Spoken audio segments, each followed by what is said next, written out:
tantos años en los medios de comunicación que algunos creen que son cuasi o casi iluminados por Dios y que sus análisis son de Harvard, eh, obviamente con todo el sarcasmo del mundo. Hace rato hablaba de Sergio Sarmiento. ¿Qué piensas de esto que parecen patadas de ahogado, desesperación desde medios y los que le hacen el caldo gordo a la derecha, a los conservadores? Dice, si Claudio X González Guajardo ha sido un traidor a la patria por ser un explícito militante en oposición al gobierno, ¿habrá sido AMLO un traidor a la patria por ser militante de la oposición durante varios sexenios? Yo digo, hacen el ridículo. ¿Ante qué estamos, Catu, en esta realidad a menos de un mes de las elecciones del 6 de junio? Yo creo que esa expresión que utilizamos a veces de cambio de régimen, que de repente a veces hace falta contextualizar, hace falta explicar más, pero yo creo que se ve muy claramente aquí. Durante muchos años, décadas, no solo los políticos expoliaron el Estado mexicano, sino además repartieron prebendas y beneficios entre toda, pues una lumpen oligarquía de periodistas o comunicadores que de alguna manera venían a ser el sustento mediático, cultural de las políticas públicas de saqueo que se hacían. Y muchos comunicadores estaban acostumbrados a que lo que escribían en sus columnas de opinión, por ejemplo, pues de alguna manera tenía una repercusión en Palacio Nacional, se tomaba en cuenta, era un flujo de ida y de vuelta, ¿no? Ellos también eran los que comunicaban la voz del poder, y todo eso vino a estallar en pedazos, porque si bien el régimen y el Estado mexicano está siendo parcialmente desmontado, con muchas dificultades, la política comunicativa y la política mediática sí estalló en pedazos. Y por eso se vuelven locos, porque ahora sus columnas nadie las lee, y si las lee una pequeña élite política, económica, desde luego no tiene ningún tipo de repercusión real en la política real, en el día a día de los mexicanos y de las mexicanas. Pero además, todo el dinero que cobraban por las columnas, que eran cantidades muy altas, pues ya no hay, porque los medios, justamente que recibían un montón de chayote de dinero oficial, ya no lo reciben y entonces no pueden pagar a los columnistas como pagaban, pues 10,000, 20,000 pesos por columna.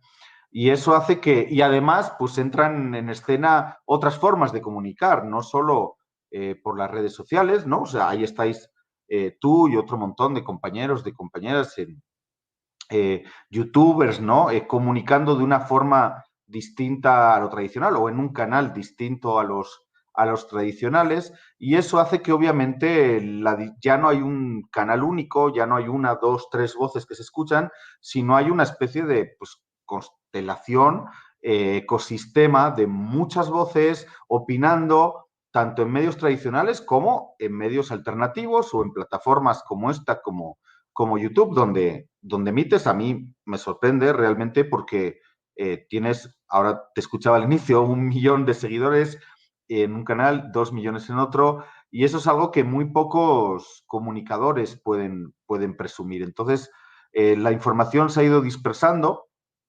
las fuentes ya no son únicas, y eso pues realmente los desquicia, y eso es algo que yo creo que Andrés Manuel, por ejemplo, ha entendido muy bien, ¿no? Esta nueva forma de comunicar. Y bueno, a pesar de que si escuchamos, yo que vivo en la Ciudad de México, que me relaciono también con mucha gente de clase media, mucha gente que de repente no es obradorista, eh, y yo les digo, últimamente, cada vez que me encuentro con alguien o tomo una cerveza con alguien o hay algún pequeño encuentro, yo les digo, vivís en una burbuja y no os estáis dando cuenta de que, claro, si solo os escucháis entre vosotros, solo veis vuestros grupos de WhatsApp, solo leéis determinados medios y determinadas redes sociales, no os estáis dando cuenta del México real, en el que vive la mayor parte de la población. Por cierto, Catu, sí. perdóname.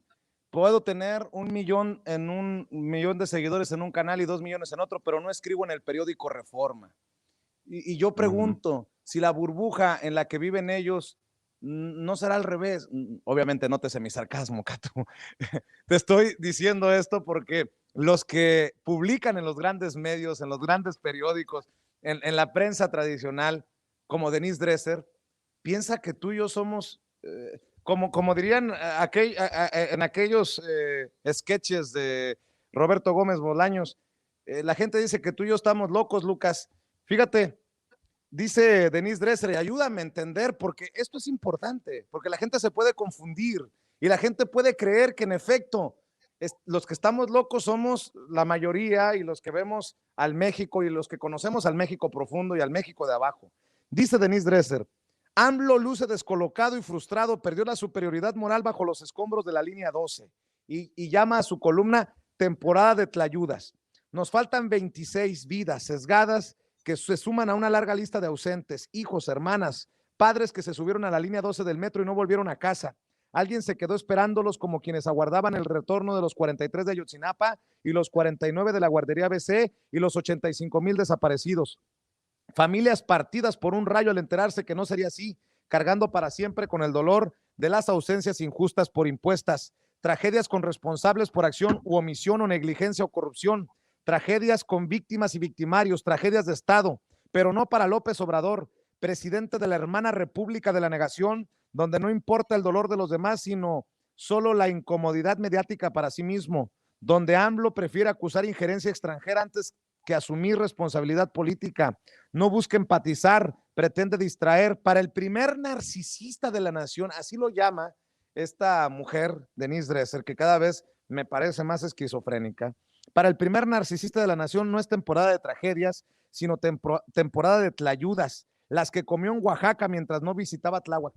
Oye, Catu, esto está de locos. O sea, critican al presidente porque se come una tlayuda y no criticaban a los otros cuando comían en donde comía Romero de Champs o Juan Collado y todos estos cabrones, ¿no? O se gastaban una lana chupando vino caro y comiendo puro filetito a bordo del palacete presidencial al que no se quiere subir el presidente Andrés Manuel López Obrador. Sí, yo creo que el caso de Denise Dresser es uno de los ejemplos claros. Denise Dresser fue uno de los grandes sustentos culturales del viejo régimen, que además les era muy útil porque es una persona de derecha disfrazada con un barniz, con un maquillaje progresista en el que te dice que está a favor del aborto o que está a favor de la legalización de la marihuana, pues cosas muy importantes, pero que al final viene a legitimar un sistema político, económico, cultural que tiene a un país del G20 como México con el 60% de la población en situación de pobreza y extrema pobreza. Entonces, para mí esta gente es la más perversa, porque finalmente alguien de derecha que defiende que los ricos cada vez sean más ricos y los pobres cada vez sean más pobres, que defiende que la desigualdad se profundice, pues yo la verdad que no tengo mucho que discutir con una persona así.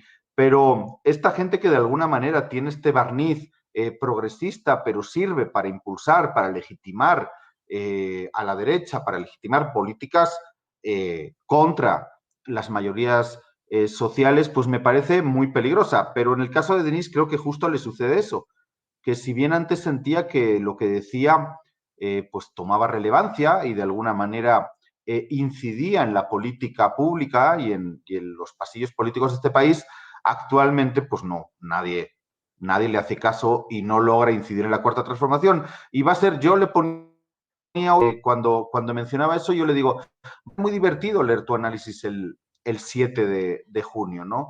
Porque yo creo que le dicen que el presidente está descolocado. Yo creo que están ellos descolocados, que no están leyendo, pero para nada, la realidad de lo que está pasando de manera quizás subterránea, no tan pública en este país. Y yo creo que los resultados del 7 de junio pues van a venir a mostrar eso, el fracaso absoluto de cualquier tipo de oposición. Ojalá hubiera una oposición decente y constructiva en este país. Pero lo que el 7 de junio nos va a demostrar es que, por desgracia, no hay oposición en este país, no hay una oposición decente, ¿no? Oye, Catu, y para ir cerrando con tus reflexiones, al menos por esta